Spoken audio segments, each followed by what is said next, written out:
Hey everyone, welcome to Learners Talk. This is Samiksha and आज हम discuss करेंगे 5 year plans के बारे में। So firstly, independent India's economic development was driven by socio economic planning by government. So basically एक planned economy क्या होता है? So it is the one in which the state owns partly और wholly the economy and directs it in a centralized manner, that is, power is concentrated at the highest level of governance. So highest level of governance क्या है? So union government in India. Okay. तो 1970s तक तो private sectors के उतने ज़्यादा मतलब कि आप कह लीजिए इन्वॉल्वमेंट नहीं थी इंडियन इकोनॉमी में। Later it expanded and today it dominates it.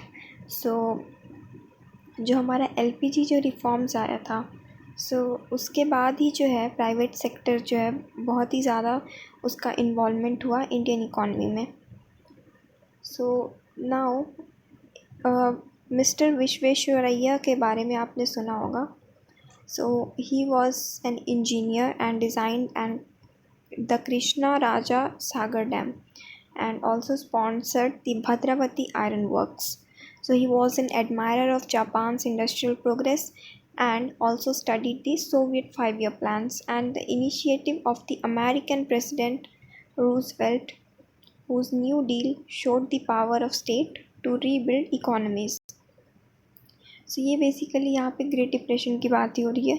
उस समय जो अमेरिकन प्रेसिडेंट थे उन्होंने जो है अपने पावर ऑफ स्टेट के तहत उन्होंने इकॉनमी को जो रीबिल्ड किया था, सो उन्होंने बेसिकली बाहर निकाला था ग्रेट डिप्रेशन से अपनी इकॉनमी को। Next is Bombay plan. So in 1944 leading businessman and industrialist put forward a plan of economic development for India, popularly known as Bombay plan. So it saw India's future progress based on further expansion of the textile and consumer industries already flourishing in cities like Bombay and Ahmedabad.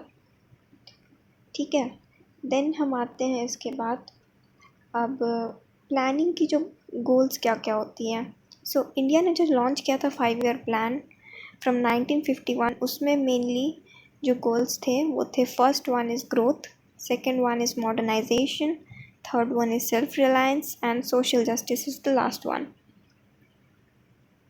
So basically economic growth जो होता है ना, it is the primary objectives and is expected to spread to all sections and regions. ठीक है, now अब हम आते हैं कि history of planning. So we will start the main topic which is the 5 year plan. After giving you the background, अब हम first 5 year plan के बारे में जानेंगे।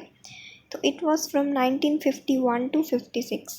तो फर्स्ट प्लान जो था वो स्ट्रेस करता था एग्रीकल्चर पे, ठीक है, और इसमें large scale import of food grains and inflationary pressures जो है इन पे मतलब कि मेनली जोर दिया जाता था। एंड जो एनुअल एवरेज ग्रोथ रेट था इस समय वो था 3.61%, जो कि टारगेट था जिसका 2.1%। तो टारगेट से ज़्यादा अचीव किया था इस प्लान ने। Then renowned economist K.N. Raj was one of the main architects of India's 5-year plan. Okay, now जो नेहरू थे, नेहरू और महलनोबिस मॉडल एक नाम है इकोनॉमिक ग्रोथ के लिए, इस मॉडल को फॉर्मुलेट किया गया था।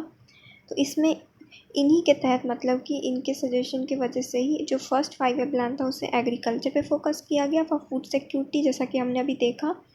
और उसके बाद ही चूँकि देखा गया कि इंडस्ट्रियलाइजेशन वाज अर्जेंटली नीडेड, क्यों? मॉडर्नाइज करने के लिए इकॉनमी को and to improve the technology and national defence. तो इसके लिए जो है सेकेंड 5 ईयर प्लान जो आता है, इसमें क्या हुआ कि major stress was on the establishment of heavy industries and rate of investment was targeted to increase from 7% to 11%। तो इस प्लान ने जो है अचीव किया था काफ़ी टारगेट से ज़्यादा ही। Then the plan was based on Nehru Mahalanobis model, जैसा कि मैंने बताया, और इस मॉडल का जो मेन जो ऑब्जेक्टिव था वो था self reliance and basic industry driven growth. तो ये दो जो है ये 2 5 ईयर प्लान्स हैं। सो बाकी के प्लान्स मैं नेक्स्ट वीडियो में डिस्कस करूँगी. So till then stay tuned and thank you so much for watching.